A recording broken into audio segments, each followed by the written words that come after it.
নাহিদ নাহিদ রে, রাহাত ফতে আলীর কনসার্টে আমাকে তো ডাকতেই পারতে গো।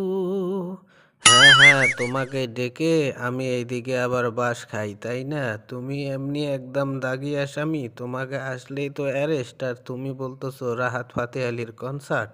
আমি কত দিন হলো এত বড় বড় সিঙ্গারের কনসার্টে আমি তো অ্যাটেন্ড করি না, ঠিক আছে? আমার মনটা চাচ্ছিল তাই মনের কথাটা বললাম। বাবু, তুমি মাইন্ড করছো নাকি?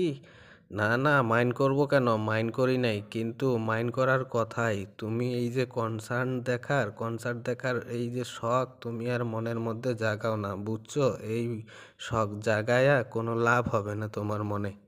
হ্যাঁ, সে তো জানি, সে তো চুপ করেই বসে আছে বাবু, কিন্তু দেখতেছি কিন্তু খুব খারাপ লাগতেছে। তোমাকে পার্সোনালি বললাম, তুমি যদি ডাকতে তাহলে একটু চেষ্টা করে দেখতাম।